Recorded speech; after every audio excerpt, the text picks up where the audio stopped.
Welcome to Backstage with Richard Ridge. I am here with two of my favorites and one of Broadway's favorite married couples, Andy Karl and Orfeh. The Lunts. The Lunts of the Nederlander Theatre, who are currently starring in the hit musical Pretty Woman, and we're in Orfeh's dressing room. Yes, we are. With? Yes, now, who is this? Loosh. This is Loosh. So this is one of three, right? Yes. Mm-hmm. So who are the other two? Trixie and Sam are at home. Oh, so is this like the mascot that comes to the theater? This is the mascot. We all have dogs here. Samantha brings Ivy. This is Ivy's love of her life. Aww. So most nights, Loosh joins the company too. Totally calm. Totally calm, loves it. No stage fright whatsoever. Yeah. That's definitely a show dog. That's a show dog. He takes after Boo Boo. Totally. Who's now in heaven, right? Yes. Boo Who's Boo in is in heaven. heaven. Okay. Left us in Memorial Day. Yeah. Pretty Woman is a huge hit. What a phenomenon. What does it mean for the two of you to be back on Broadway starring in this show? I mean, there's nothing better. There's nothing better than when we get to work together, Yeah. honestly. And we don't actually work together on stage. We bow together, I love that. which is fantastic. Good enough. Yeah. But it's good enough to be able to have the same schedule again. And I Yeah. think the happiest we ever are, well, obviously we were happy in Saturday Night Fever. We got married. Yeah. So, and then Third Broadway show together. Third So, I love that. So it's fantastic to have that sort of like legacy with Yeah. the two of us, but completely hired independently. completely, Which is it was a fantastic. fluke. It's like Yeah. we're still talented. I think we're talented without each other, but it works even better with. So do you arrive to the theater together? Who likes to get here earlier? He likes to get here early. I could be here literally a minute before half hour and be fine. Yeah. He enjoys. Really? Yeah. I over prepare. Yeah. No, And but that's really good because everybody I speak to have different. Some people like to arrive 2 hours before or an hour before, and some people like get me to the theater, put me in my wig, and I'm going on. Yeah, that's me. Yeah, no. That's you and Stockard Yeah. Channing, just so you know. Just like and much Yeah. like Ethel Merman, Yeah. the opening number is the warm up. So let's just talk about you were connected to the show first, of course. Yes. So Jerry Mitchell, your director, calls you. I think he calls it him your secret weapon, Yes, or his he does. secret weapon, That's right? very nice. Thank you. Broadway's Yes. secret Thank you, weapon. Jerry Mitchell. Broadway's secret weapon, Yeah. Orfeh. So you got the call first. Was I it a did. call from him? It was a call from him. It was late. It was late one night back in July of 2016, Okay. and he called me and he said, "Be here at 10 a.m. Don't ask any questions and don't say no. I'll see you tomorrow." Click. That's pretty much exactly how it went down. And I was like, "Oh God, Yeah. where am I going? What fate, Yeah. awaits me?" And literally, I walked into the very first half-act reading of Pretty Woman. And we didn't even call it Pretty Woman; it had a code name. And there I was, Ellen Marsh, me, and no one else that's in the Wow. cast now. So we did a one act. It was 29-hour reading. Yeah. And Gary Marshall was still alive. And we had the best time. And I've been with it ever since. All right, let's talk about Gary Marshall. Yeah. You had worked with Gary beforehand, Yes, right? yeah. Happy Days, the Yeah. musical. He was hands-on. He was directing me, and I'm like, this is Gary Marshall. He created Happy Days. Now he's directing me as the Fonz in Yeah. Happy Days. It's kind of odd, and now to be part of this is like another like iconic movie that's part of his legacy that I'm now playing the lead in. Yeah. It's a little Did insane. either of you ever think, like standing here today, that you two would be starring together again on Broadway in this show? You certainly hope for We it. should Yeah. certainly hope for it. I mean, there were many times that Andy was in a show that I wanted to be in but wasn't. No hard feelings. But yeah, so I think the magic happens when the two of us are in a show together. So I think. Yeah. But if I may be so bold. But I think we've both tried, me more than Andy, and this time it happened. And it was a complete bizarre set of Yeah. circumstances, and here he is. What's it like meeting the fans here at Pretty Woman? It's fantastic. I mean, they fly in literally from all over the world, and that's really something that just always touches my heart. And then you have our core fan base from Broadway who has been loyal, and they go everywhere to every show. They'll follow him to Law and Order SVU. They'll come to our concerts. But I just think the whole new fan base, because of the pull of the title of Pretty Sure. Woman, which is incredible, they're older than our usual fan base, which is amazing. So now we've kind of got every age range, and that's amazing. And they fly in. I'm always like, we flew in from blah blah blah blah blah blah, and I'm like, wow. And you always want to meet those people. You always want to spend some time with them because they sure don't have to fly in and see us. Sure. And they do, and that's amazing. Then there's the songs of Bryan Adams and Jim Fallon. Is that a pinch me moment for both of you? For me, yes, Yeah. for sure. It was a clench and like pray that I can sing some of these tunes. My first meeting with Bryan Adams and Jim Vallance, the composers and the lyricists for this, was in a studio recording one of the songs to be released. So I had never rehearsed with anybody, especially, and I had never sat down with Bryan and Jim about how we're going to do these songs. So I spent 2 hours just going line by line with Bryan Adams, and it was like a master class of like my high school rock legacy in my head. So it was really interesting, and also getting the phrasing down. He's very specific. He's just a heck of a good songwriter. He's an excellent producer. I don't need to push this guy. Everybody knows Bryan Adams. He's an amazing songwriter, and he's written some really, really good tunes for this show. I mean, it's actually one of my favorite albums. Just like hop in the car, take a trip, and listen to Pretty Woman, which I know I'm not like patting myself on the back, but it's a great, well-rounded body of work. It's really catchy. It's really, and it's the signature Bryan Adams style. So if you love Bryan Adams, and I don't know anybody who doesn't love Bryan Adams, you're getting that, and then you're getting us singing it. And they're all memorable. You're instantly humming tunes when you leave the theater. There's a mix of like opera that he's done, and the whole thing is a really great mix of like the Bryan Adams sound plus like a musical theater, fusion, a mutation, if you will, that I really enjoy. I really enjoy this album. I really enjoy singing this music. You got that look. You got that look. It really shows. It really shows. Rodeo Drive, turning heads everywhere you go. You're beautiful. You've got style and grace. There's something about your smile that says you're on your way. You're beautiful. That means working with Jerry Mitchell again. It's the best.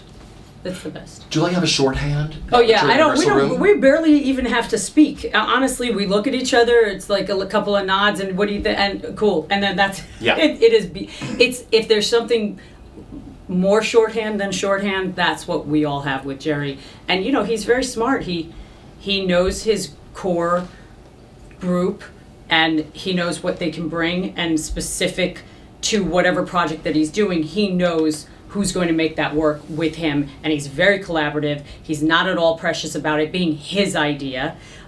So it's if you bring him something that he thinks is great, he's going to put it in the show, and he's not going to say, "Well, no, that wasn't my idea," which is preposterous. But he's extremely generous, and so it's a joy to work with him. It's a joy to be in his projects. Yeah, I mean, there's a lot of trust that happens between Jerry Mitchell and his actors, and certainly on this one, me coming in a little later in the process, I had all these ideas. Sure. And we only had 3 weeks till we were going to start running it, so I was like, can we change the scene around? Can I put this song back in? And he was just like, yes, let's do it. And then with the writer, with J.F. Lawton and with Bryan and everybody, and we just collaborated very quickly and very strongly.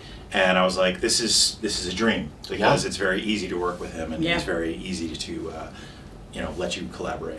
So going back to Legally Blonde, the first time you worked with Jerry together on stage, right? Favorite memories of that? Oh God, there's how much time? How much time do we have? Exactly. There's so much to go. Oh God, the dogs. The project itself. The bits.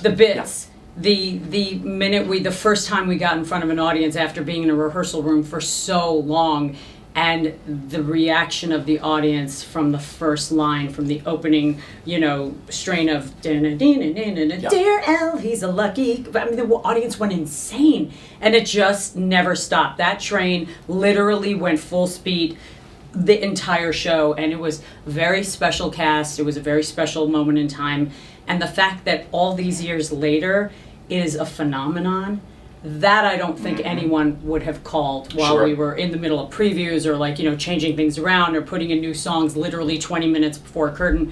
I remember, this is a funny memory, in San Francisco we had to shoot the B-roll. They literally handed me all new lyrics for Bend and Snap 20 minutes before the show went up. So, and they were shooting the B-roll. So I couldn't go up on my lyrics that night. It would have been a disaster, and I don't generally go up on lyrics anyway, but I wrote every single lyric on the insides of my wrist.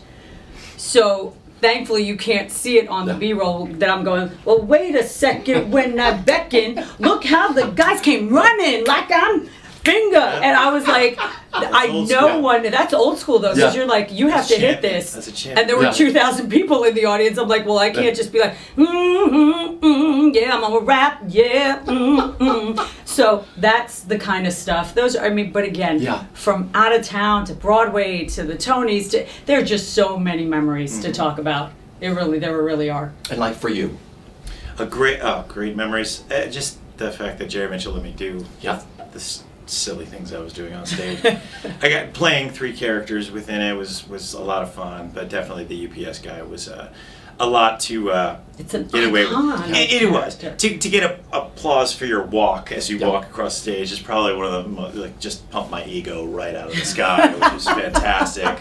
In a pair of shorts with a package and the whole innuendos. It's my kind of comedy. It would just like fit so well. So and just the fact it's like that we worked together in several scenes, and it was like, you know what, folks, it's like, and people laughed, and a lot of people didn't know we were married. But a lot of people still don't know we're married. It was a good time for us to like see that we could. This is what we can do. We can do it together. We've done our concerts together. We've done all sorts of things together. So I think it's a genuine like companionship on stage. Yeah.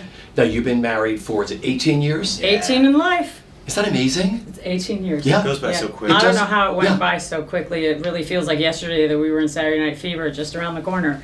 So it's you know, time is clearly very esoteric in its own way. You just don't realize what does 18 years mean because it doesn't feel like, how do you quantify 18 years? I just know that's the number every time the anniversary changes. That's this year. Exactly. Yeah. So it's so strange, but it's been a gloriously wonderful ride. Yeah, so I'm just happy we get to work together again. It's been a while.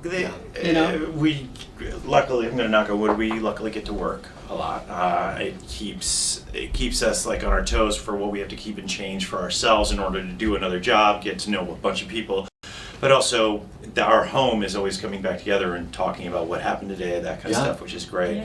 When I was in doing Groundhog Day in London I was away for 6 months. She came over and visited a couple times, but doing that show and finding the perspective of like, everything I look at thinking of her and thinking about what she sees, what she would like.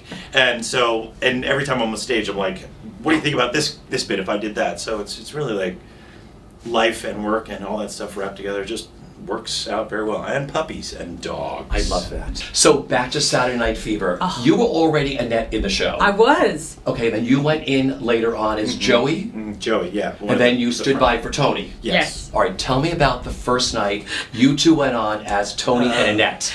Embarrassing. May I? Embarrassing story. She gets such a kick out of it. I love this story. We had known each other probably 2 weeks in our whole lives. And he was on a lot as Tony. He was Joey. He came in to replace Joey, but he was on as Tony all the time. And this was his watch first. The hair. You don't work a long time with the hair. Thank you very much. Okay. And so back to my story. So he was on as Tony for the first time. And we got to the first scene in the dance studio where he's teaching me the choreography, and basically they have their first fight, and he's like, I don't want to dance with you, whatever. He literally came out on stage, looked at me, and blanked on every single line of dialogue we had. And it was very rapid fire. Like, he'd say, Tony would say something, Annette would say something, and he just didn't say a word. No. So I turned the entire scene into a monologue. Annette had an extra monologue that night at the Minskoff Theater, and it was quite lovely until we danced, and then he grabbed his record and said, you know what, Annette, just forget about it. I was like, why do you hate me so much? All I ever did was like you. And I literally was like trying to cry. That was the problem. You liked me. I did. And I literally was trying to cry to cover the fact that I was hysterically laughing. So I was like, why do you hate me so much? All I ever did was It's a miracle she wanted to marry me. It's kind of a miracle. I think not much of a talker, is he? No. He just stood there and stared at me, like doing this. And like he kept like doing that. And I was like, I just kept talking. Yeah. I just kept talking. You know, these are such iconic roles, but you were able to put your own stamps and your own take on these roles. Again, how important was that? Yeah. That's thanks to Jerry Mitchell and J.F. Lawton. They were very collaborative, and also very, back in the beginning when we were with Gary, he was like, do what you do. This is why you're here. You're going to do what you do. This is for you. But I think that Jerry and JF were so extremely collaborative. And I think, you know, especially with Kit, there wasn't enough of her in the film. There really wasn't enough of her in the film. And I had all these ideas and I had all these thoughts about what might give the audience more closure about Kit that you didn't really get in the film. Yeah. And they really let me run with it. And I'm just really happy that happened because, you know, and the one thing people say to me, as much as we've given them, as much more as we've given them, they'll give me a little crap about, like, the fact that Reach Bev Welsh isn't in the, you know, stage production. I'm like, I gave you everything else. Yeah. I gave you Cinderella.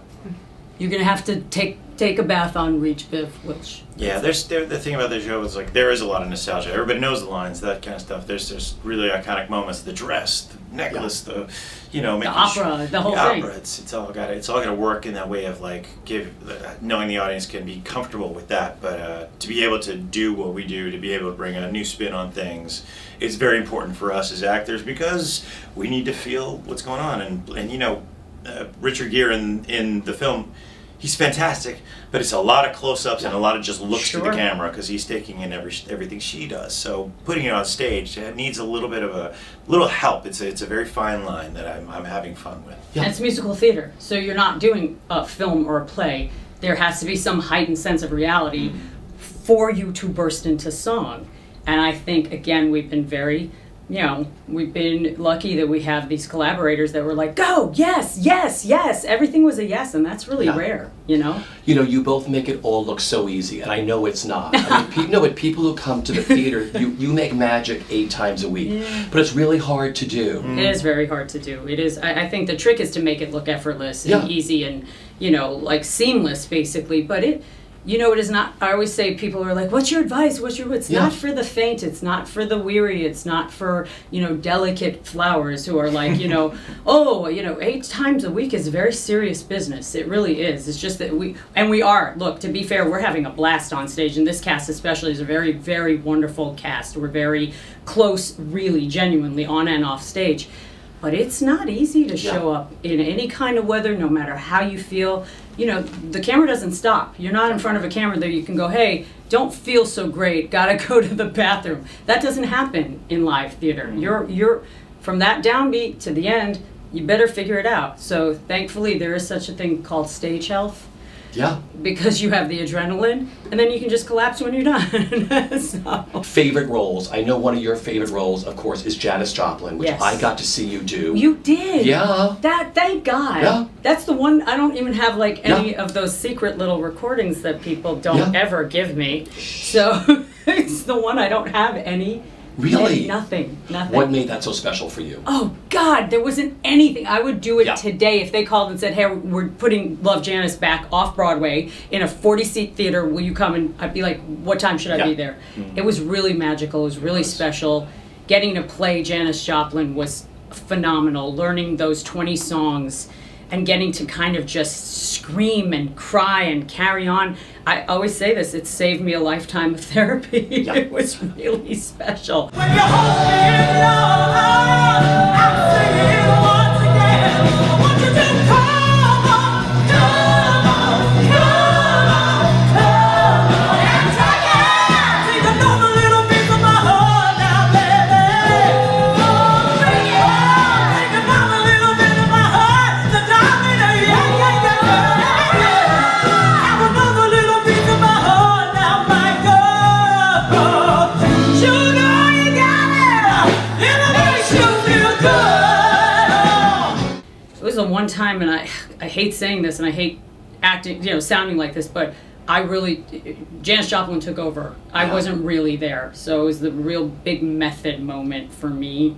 So sorry, I have to sound like an actor right now, but it was that's great special. though, when a performer and material come together. That's why I want to bring up Rocky for you, because I'll tell you, I have never seen someone work harder physically and emotionally, just perfecting a performance, which what you did during that whole entire experience. It was worth it. As you look back, what do you take away from Rocky?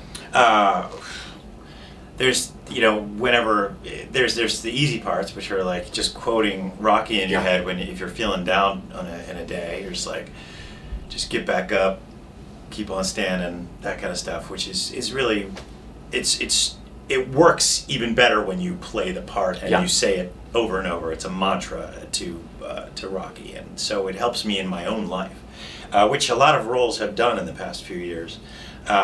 I find very interesting, but that one in particular was about what are you going to do when the odds are against you, and so I have a lot. If there's any moments like that in my life, I just go right to Rocky, and he comes out and he steps forward. That was one of the things, like when the auditions were coming back around. They had done it in Germany. I had played it in the workshops, and I didn't want to lose the role, but I was like, what would Rocky do? He would stand up and he would go for his audition, and I did. I went after that and got it, and it was a staple of an idea throughout my life. This ain't about brave, this ain't about tough, and wanting it bad ain't good enough, 'cause everyone knows there won't be a chance in hell I'll win. I know where I'm from, I know who I am, but something in me don't give a damn. See it through, keep on standing.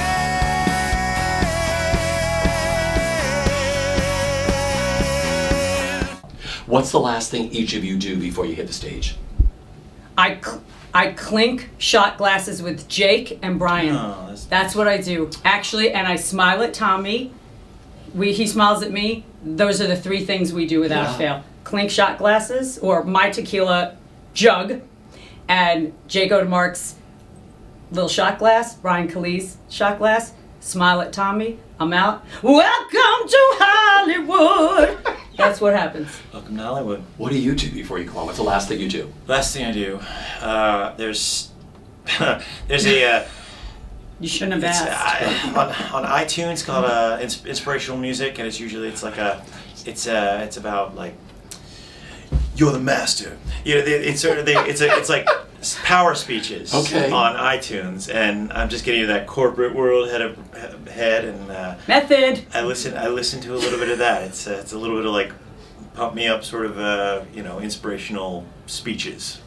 Finally, if you could sum up the best part of the experience of being a part of this show, what is it for each of you? Oh God, this cast and working with Andy. Yeah, Honestly. I love the audience having such a good time at the end of the show. They really have a good time with the show. Well, I am your biggest fan. Oh, well, ditto. Come on now, keep on dreaming.